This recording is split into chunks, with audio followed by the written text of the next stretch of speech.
Hello everyone, welcome to our CTD channel. My name is Nico. I'm a PhD graduate from the CTD Group.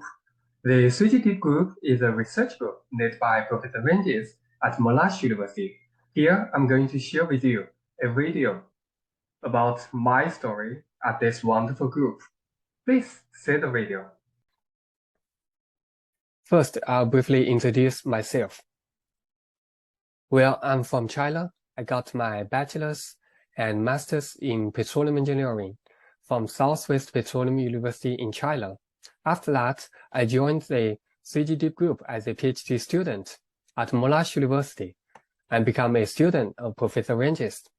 After my graduation, I have decided to go in academia and will be doing a research associate under a UK Inform project at the University of Glasgow with Dr. Junong Shang. My story with Professor Ranjith dates back to 6 years ago when he was giving a lecture at my previous home university. Until now, though it's been after 6 years, I can vividly recall the scheme of that seminar. It was on a weekend, and I happened to glance at the poster of the lecture at the very last minute. Then I rushed to the seminar room and sneaked in from the back door. Here is the slip of the campus news about the seminar that day. You will see Professor Ranjith here, and I was here. As I was the last one came in, there was no seat available, so I was standing beside the wall all the time. On this lecture, I was impressed by the excellent research delivered by Professor Ranjith, and at the end of the presentation, he welcomed future PhD applications. I was so cheerful, although I was applying for some other universities, yet at that time, I could quickly work out that this was an opportunity that I should never miss out. Looking back, it has proved that it's indeed one of the greatest decisions I had made. For those years, I've always been keeping this slip in my cell phone as a memory. I was so lucky to have attended the lecture that day, which allowed me to encounter him. It turned out that he is a great supervisor and a great best friend and teacher. During the PhD, after many times of meeting, discussion, revision, and reconsideration, finally we narrowed down the research topic as green-scale behavior of granite under mechanical, hydro, and thermal processes. Here, let me briefly introduce my research. In the present course of human civilization, there is a great conflict. On the one hand, we need huge amounts of energy to power the development. On the other hand, the current fossil fuel-dominated energy mix has led to a range of environmental issues. Therefore, we human beings must solve those problems. A good way to solve the problem is by greening up the energy mix. And under this context, geothermal energy, owing to its distinct advantages, has a great potential. According to the statistics, given there only is a small proportion of the geothermal reserve, it will feed the countries for thousands of years, no matter for Australia, China, the US, or whatever any other countries. The engineering method to mine the deep heat is by the enhanced geothermal system, say the EGS. In this system, the reserve rock will involve complex behavior under mechanical, hydro, and thermal process, and it may also induce seismic activities. Therefore, it is needed to investigate the behavior of the reserve rock under the context. As a fundamental research, I have decoupled the multiphysics into hydromechanical and thermomechanical processes, and the length scale is on the rock grain scale. Granite is the main type of reservoir rock, and this rock has distinct grain scale heterogeneity due to its coarse mineral grains of different mineralogies. So here we get the keywords of my research. They are green scale structure, mechanical, hydro, thermal process, plus acoustic emission or seismicity. Focus on these issues. I've done a range of work. In this video, I will just select a study of the hydromechanical process for a demonstration. Under the hydromechanical aspects, I have proposed a HydroGBM model, say the coupled hydro-green-based model. Basically, the HydroGBM combines the green-based concept, pore network model, and the flat joint contact. It is specially designed to simulate hydraulic fracturing for crystalline rocks.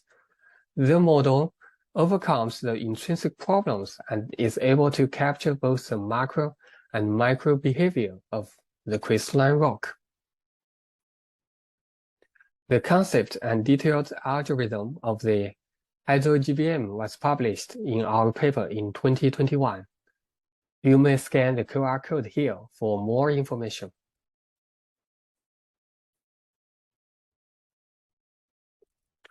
With the proposed HydroGB model, we can investigate a range of issues about fracking in crystalline rocks.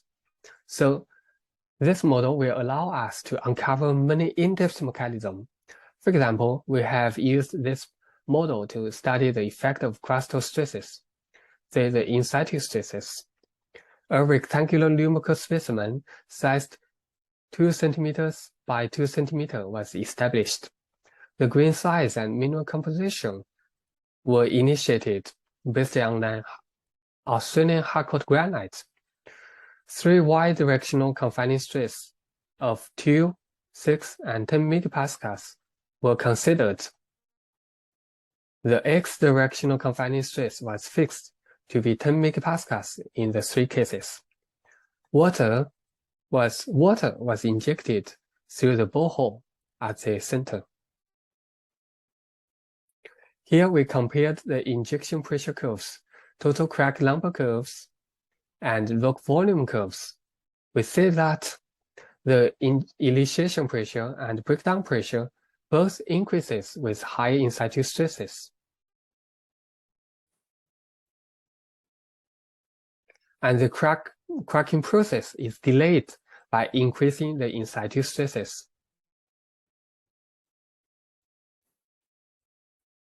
The total crack number decreases with lower stress anisotropy.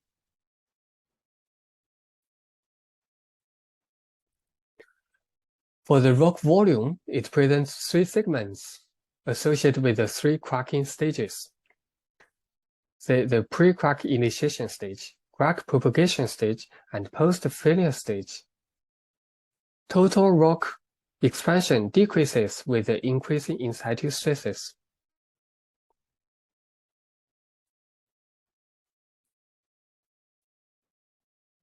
Well, how about the crack complexity?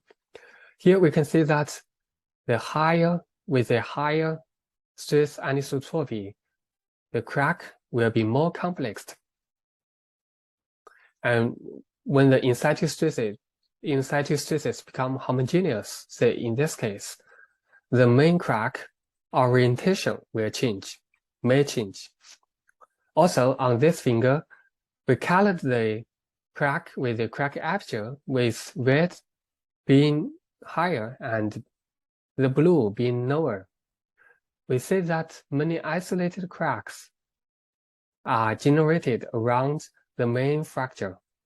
And those isolated cracks many have much smaller apertures than those of the main fracture. Well, this figure shows the number of different types of cracks, say the total crack, grain boundary tensile crack, intergranular tensile crack, and grain boundary shear cracks. We say that with the increasing of minimum in situ stresses, numbers of the total crack and grain boundary tensile crack decrease. while number of the intergranular tensile crack increases. This means that higher confinement will force crack to propagate into the mineral grains. For the green boundary shear crack, higher stress anisotropy will contribute to more shear cracks. Here, those three figures depict the pore pressure distributions at the final state. Reasonably, higher confinement will lead to higher pore pressure. Further, we segmented different types of cracks on the crack geometry and investigate the interplay among the crack type, crack aperture, and crack orientation. We plotted the wind rose diagram for different groups of cracks. In the rose diagram, the red indicates wider cracks and black indicates narrower cracks. We see that despite of the stress anisotropy, the crack orientation would occupy a whole range from 0 to 180 degrees. The wider crack is mainly oriented along a span close to x direction. With a decrease in stress anisotropy, the angular span become wider. So it increases from 78 to around 100 degrees. Well, for the tensile crack and the shear crack, we see that tensile cracks mainly incline close to the direction of sigma 1 when stress anisotropy exists, while shear crack are mainly perpendicular to the direction of sigma 1. The aperture of the shear crack is much smaller than those of the tensile cracks. However, despite of the small aperture of the shear cracks, it's much above the residual aperture given in the model. So here, 10 minus 6, and here 10 minus 7.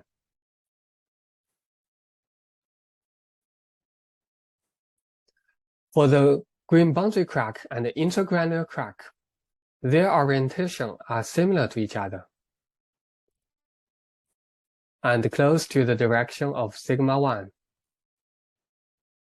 And we also see that with the stress anisotropy, say in these two cases, some green boundary crack perpendicular to the direction of sigma 1 were generated, while no intergranular crack with this direction were triggered. With the HydroGBM, we can bring out many interesting knowledge regarding hydraulic fracturing in crystalline rocks. Here we select the case of 6 to 10 megapascal to further demonstrate the cracking behaviors. First, the entire cracking process. These slides show the entire microphenomena involved during the injection process. And those phenomena include the higher pressurized zone in the soft phase, say biotite grains around the borehole due to buoyant effect, the leak-off zone around the borehole, and first crack initiation at the grain interface, unsymmetrical fracture propagation due to the microheterogeneity, unsymmetrical pore pressure distribution due to microheterogeneity, dry cracks ahead of fracture tips, generation of isolated cracks, and further rupture of crack asperity even after the main rupture of the specimen.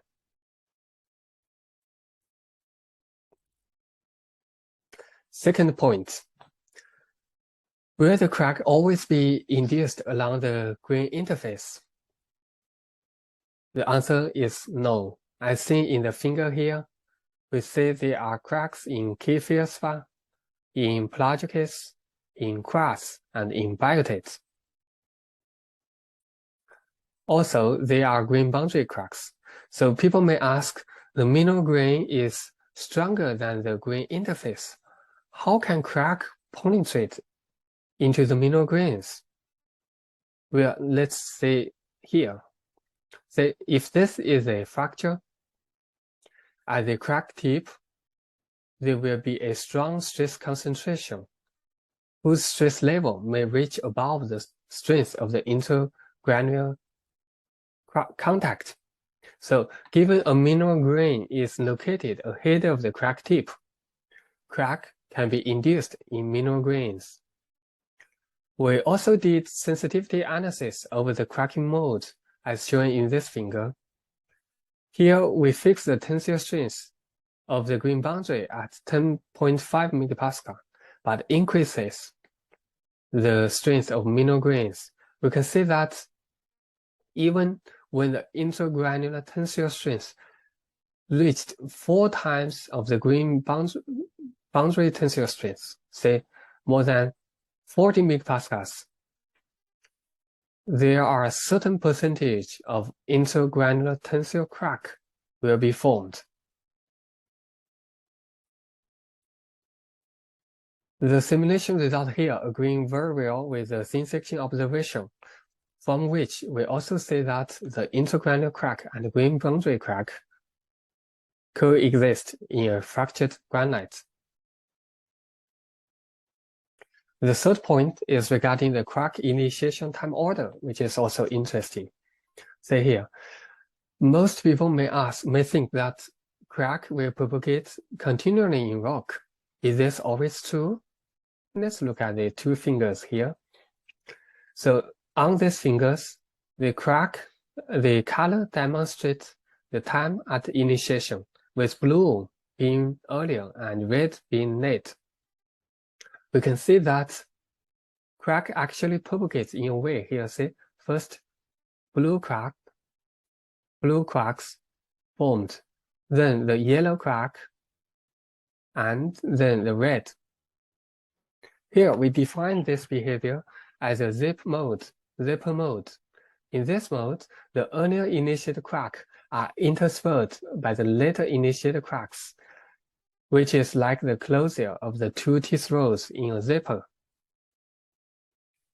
We compare the result here with the experimental observation conducted by the MIT rock mechanics group.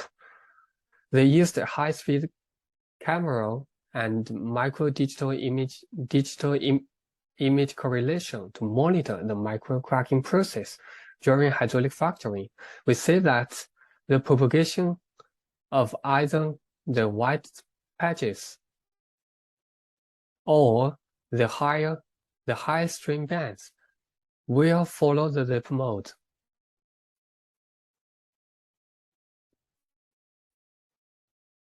Okay, the fourth question is the crack initiation always a precursor of breakdown? Well, we know that the breakdown is defined as a point when the maximum injection pressure is achieved. With the stress concentration around the borehole, the conventional theory often regards the crack initiation as a precursor of breakdown, as illustrated here. Is this still valid for granites? Let's say the injection pressure curves on the right, which were obtained by our simulation. We say that in some cases, after crack initiation, the pressure can be elevated to above the earlier maximum. This is because for granite or crystalline rocks, the grain scale heterogeneity will lead to pressure fluctuations. Under this scenario, crack initiation falls to be the precursor of breakdown. Here on this slide, we projected the cracking process to the change of injection pressures. It can be seen that there are many elevations on the injection pressure curve, and each pressure elevation is well associated with scenario when the crack tip is confronted with mineral grains or when the fracture is reorientating here. Okay, this is a demonstration of the hydromechanical process. There are also other studies conducted. You are welcome to scan the QR code to see more and to stay updated. Okay, in the next part, I'm going to introduce about our CTD group. Well, you may first ask, what is the so-called 3G deep? Yes, the 3Gs stand for geomechanics, for geoenergy and georesources, and the deep implies that we are focusing on the deep earth research and innovations. Our research theme covers a broad range of topics around sustainable development of energy and resources. The main objective is to address the Sustainable Development Goals number 7, number 9, and number 13, listed by the United Nations. We have our group logo previously as this, and now as this. The group leader is Professor Ranjith, whom I believe you heard a lot about before. So far, Professor Ranjith has a Google citation of over 21,000 and with a huge network with over 190 institutes around the world.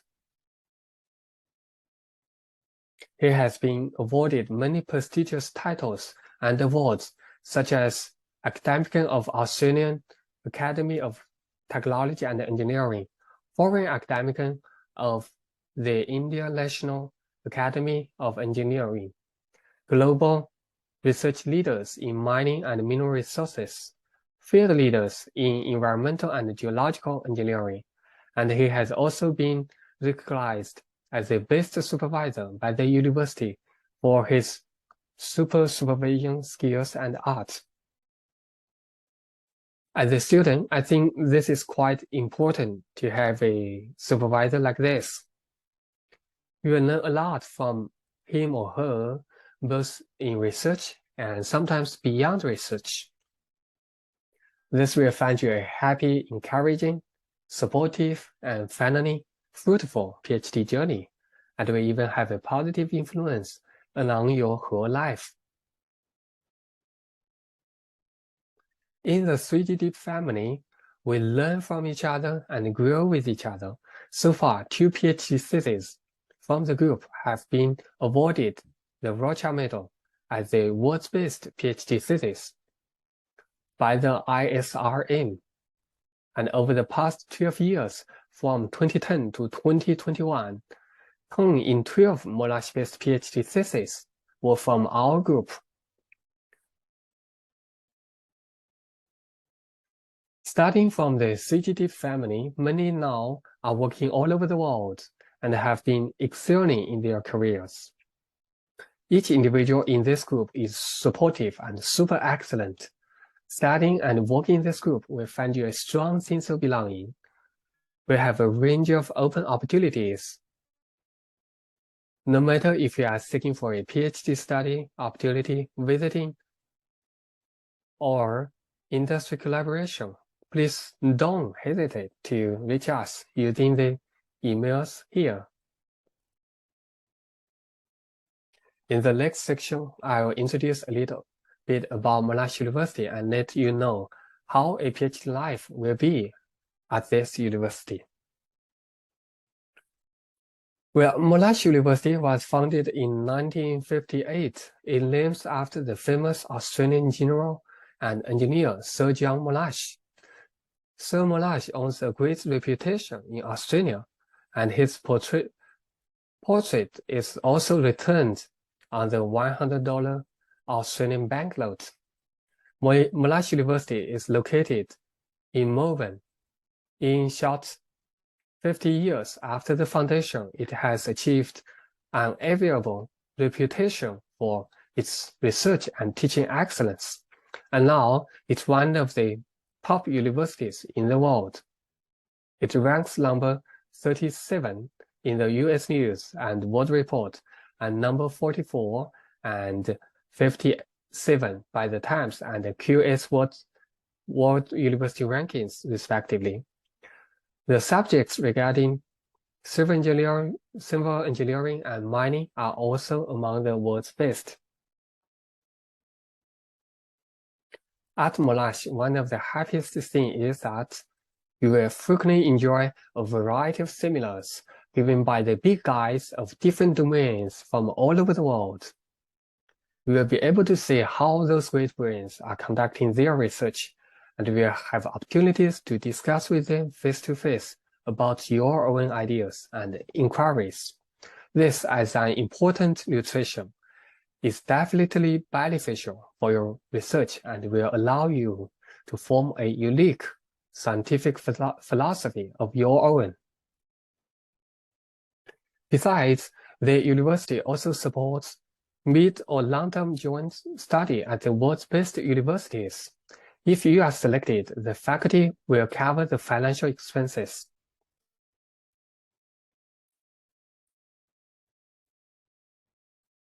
Well, traveling 10,000 miles, reading 10,000 books are both important.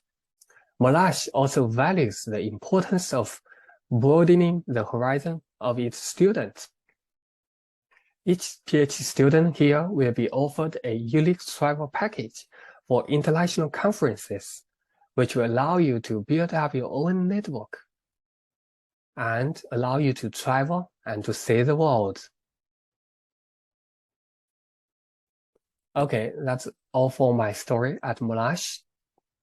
The life at Monash will be very colorful and with great diversities. We have other videos by previous graduates. Please scan the QR code here to see how they say their own stories. Okay, at the end of the video, I'd like to invite you for potential collaborations. We have a broad range of interests. So no matter for PhD study, visiting, or industry services, please simply scan the codes here to access more information. If you are interested, please feel free to reach us. Thank you.